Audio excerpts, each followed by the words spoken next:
Olá!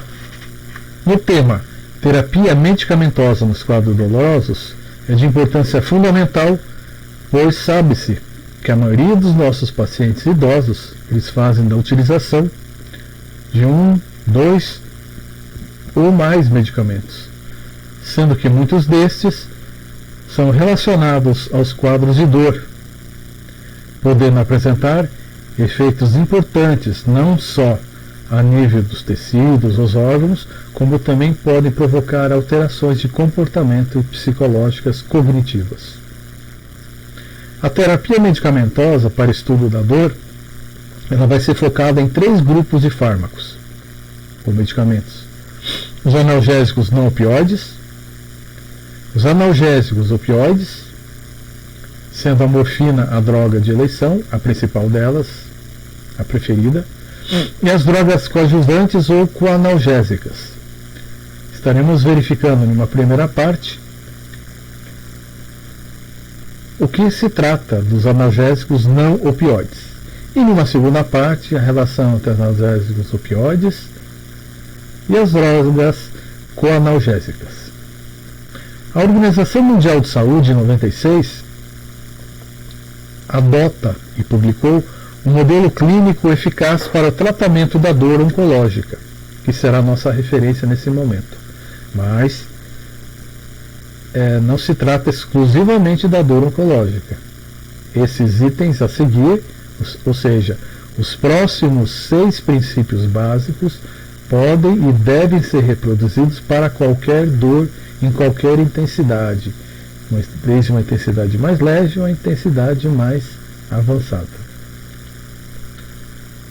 Ou seja, esses princípios básicos é que o tratamento da dor ele deve ser realizado pela boca, usar a via oral sempre que possível, é a via de primeira eleição, pelo relógio, ou seja, a medicação tem horário regular e não apenas em doses se necessário. O medicamento também ele é específico para o indivíduo, ou seja, de acordo com as necessidades específicas do doente e não de uma massa de pessoas, porque cada sujeito, cada indivíduo apresenta algumas características particulares, até dentro do processo de envelhecimento. Atenção aos detalhes, sempre. E a classificação do nível de dor e a utilização de medicamentos correlata através de uma escala analgésica desenvolvida pela própria Organização Mundial de Saúde. A dor deve ser tratada de acordo com uma escala ascendente, de mais fraca a mais forte, e fazer a correlação dos medicamentos relacionados com a sua intensidade. As drogas analgésicas aumentam sua potência, começando com analgésicos não opioides, englobando os analgésicos antipiréticos, onde existem situações de dor e febre, na utilização de uma dipirona, um paracetamol. Esse paracetamol é amplamente receitado pelas unidades básicas de saúde, dentro do SUS. Na sequência de aumento de potência da analgesia, seriam os anti-inflamatórios não hormonais, os hormonais, e passando aos opioides fracos de dor moderada e opioides fortes, como a morfina nas dores severas.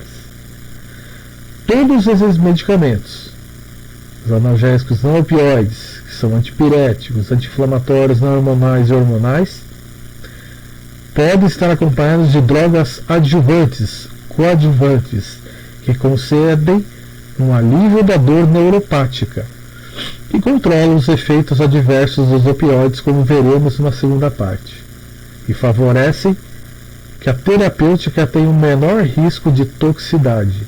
Lembre-se que todo medicamento, até o mais inofensível, apresenta seus efeitos colaterais com o passar do tempo. Adicionalmente, a prescrição dos medicamentos preventivos para sintomas persistentes deve ser observada.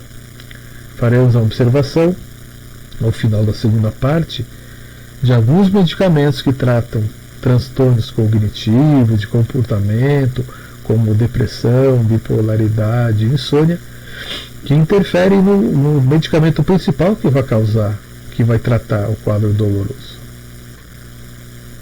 As doses devem ser sistemáticas, ou seja, a prescrição dos analgésicos deve-se conhecer a sua faixa de terapêutica de analgesia, de diminuição de dor, que representa os níveis no quais sua concentração se mantém constante, para permanecer na zona de analgesia, pois numa dor crônica requer um tratamento preventivo. Portanto, eles devem ser prescritos em intervalos regulares. Ao administrar dose subterapêutica, doses abaixo do ideal, as concentrações analgésicas se mantêm baixas e, consequentemente, o paciente permanece com dor. Entretanto, se for administradas doses supraterapêuticas ou dose extremamente elevada, consegue-se uma analgesia em curto período de tempo. Obtém-se rapidamente, os efeitos colaterais estão presentes em uma intensidade também rápida e evidente. A escala analgésica desenvolvida pela Organização Mundial de Saúde 96, aqui temos um exemplo dela modificada, aonde o uso do medicamento deve ser condicionado aos níveis de dor, o nível 1, 2, 3 ou 4. Importante frisar que, apesar da utilização do medicamento num desses 4 níveis, é sempre importante a atenção da família em relação aos efeitos colaterais que podem ser advindos aos medicamentos de dor ou a junção de vários medicamentos, um suporte emocional específico para a situação, porque existem, como vocês sabem, a dor subjetiva, a dor que ela não tem alteração nem física e nem alteração neurológica, e a comunicação, ou seja, como o paciente vai nos comunicar, ou ao cuidador, ou ao familiar, se tem uma alteração corporal ou de comportamento, é muito importante. Nesse sentido, na escala analgésica, o primeiro degrau, ou o primeiro nível, uma dor leve, sendo utilizado para essa situação, que tipo de medicamentos? Os analgésicos não opioides e as drogas adjuvantes, que veremos essas drogas na segunda parte da aula. Já numa dor moderada, utilizam-se opioides fracos e alguns exemplos desses opioides fracos: a codeína, tramadol, propoxifeno e algumas drogas adjuvantes.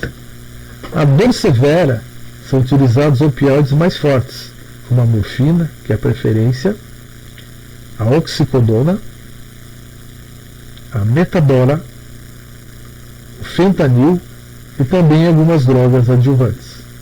E o quarto grau seriam os opioides por outras vias que não sejam a via oral, que é a primeira via de seleção e de controle de administração do medicamento. Ou seja, essas outras vias seriam a via endovenosa, a via subcutânea, direto na medula espinhal e entre as teclas. Sendo que assim podem associar-se também procedimentos de anestesia e procedimentos também de neurocirurgias para eliminar o trajeto de condução de dor. Entre os analgésicos não opioides, os anti-inflamatórios não hormonais são os agentes mais utilizados. São prescritos para o controle da dor e de edema, principalmente nas artropatias crônicas, como osteoartrite e artrite reumatoide, e nas anormalidades musculoesqueléticas, como traumatismos, fraturas e lesões de partes moles, além de proporcionar alívio da dor pós-operatória, dor dental, bem como de dor de cabeça e alteração do fluxo menstrual.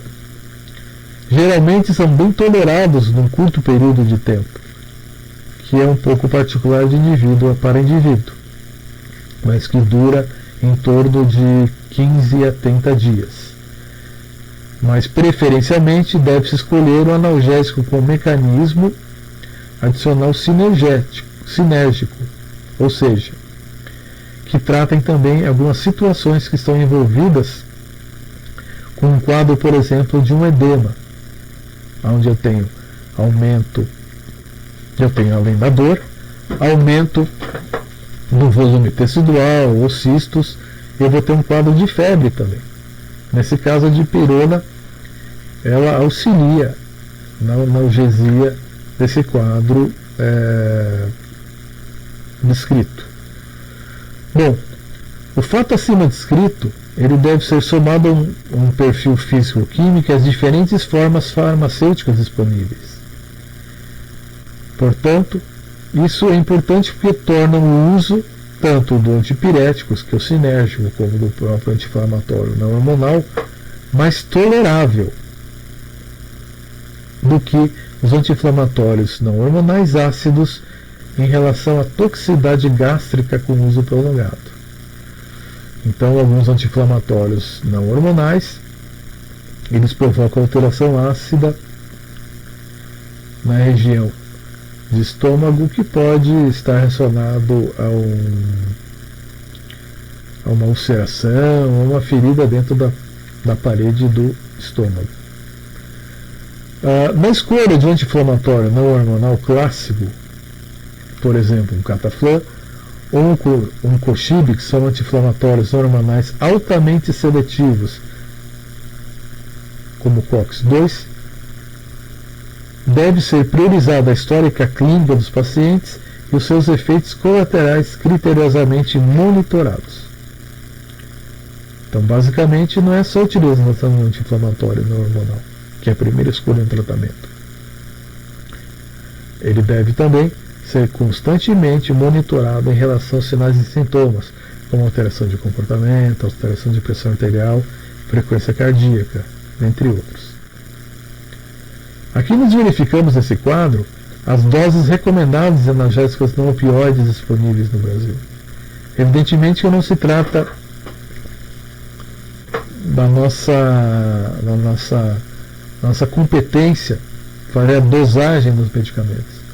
Mas é importante observar que todos esses medicamentos, talvez até já tenhamos usado mais de um desses grupos em toda a nossa vida, eles estão presentes aqui nesse quadro. Então, no primeiro momento, no primeiro quadro, nós temos o nome da droga, as doses recomendadas para crianças e adultos acima de 50 kg e a dose máxima diária. Então, encontramos até medicamentos que vão tratar um processo inflamatório leve, mas que tem um quadro de febre ou inflamatório importante, como a dipirona e o paracetamol, o diclofenaco, que é o nosso conhecido Cataflã, o tenoxicam, cetoprofeno, peroxicam e mesolida meloxicam, que são anti-inflamatórios não hormonais de uma geração um pouco mais avançada que o diclofenaco, que é o nosso Cataflã. E o heterocoxib, que é o anti-inflamatório que tem menos efeitos colaterais dentre todos os outros. Entretanto, o seu custo é um pouco proibitivo, um uso a médio e a longo prazo. Monitorização do tratamento é conhecida como controle da dor, que deve ser escrita e exaustivamente orientada verbalmente ao paciente. Uma prescrição controlada ajuda no controle de uma dor severa e falha porque as receitas foram escritas com uma letra ilegível ou porque o paciente não recebeu a adequada orientação. Então, sempre reparar se a prescrição corresponde ao medicamento que foi entregue a esse paciente, tanto no Sistema Único de Saúde ou como nas farmácias. Quanto mais fácil for o regimento terapêutico, maior a possibilidade do seu cumprimento. Alguns desses medicamentos eles apresentam cores diferentes, o que ajuda na comunicação e orientação diária para alguns pacientes que não guardam o nome dos pacientes e associam que deve tomar um comprimido amarelo, verde, o azul, o branco, o grande ou pequeno, com uma hora do dia. Entretanto, é importante observar que, principalmente na utilização de alguns medicamentos que têm pigmentos, cores, amarelo, azul, verde, não o branco que não tem pigmento nenhum, eles podem provocar, com o uso frequente durante vários anos, em algum momento da vida do adulto ou da criança, mas principalmente do adulto e do adulto idoso, processos alérgicos. Sendo assim, todo medicamento que tiver, por exemplo, um pigmento amarelo, aquele idoso não pode fazer uso daquele medicamento. Então tem que fazer uma substituição do medicamento. O medicamento também ele tem várias formas de apresentação: comprimido, pastilha, cápsula, em soluções, gotas. E é muito importante que o doente, né, o que necessita tomar medicamento, ele tenha uma via de acesso oral que lhe seja melhor. Então, o mesmo medicamento, para uma criança, por exemplo, um cataflã, é mais fácil você fazer a administração oral através de gotas, não através de um comprimido, por exemplo, e assim por diante. Pode-se adicionar algumas essências. Por exemplo, num medicamento que trata dor, analgésico opioide, que é a morfina, pode ser adicionadas algumas essências de laranja ou de menta, para que seja a carbamazepina, que é o medicamento que vai tratar de distúrbios de comportamento como depressão. Essas essências elas aliviam o gosto amargo desses medicamentos, sendo mais palatável, mais agradável de fazer a utilização desses medicamentos. Dentro do possível, limita-se a prescrição a 4 ou 5 medicamentos. Ok? Muito importante isso. Limita-se a prescrição em 4 a 5 medicamentos. Mesmo assim, já considera que é um quadro significativo, mais do que 3 medicamentos. Pois, quanto mais uso prolongado dos medicamentos esse paciente adulto ou idoso vai fazer, mais efeitos colaterais ele vai apresentar no seu corpo. Evitar o retardo no tratamento da dor, ou adiar o tratamento da dor, utilizando doses resgates durante a utilização dos opioides, não usar placebos e manter constante comunicação com o paciente e sua família são outros cuidados no tratamento sintomático que devem ser lembrados.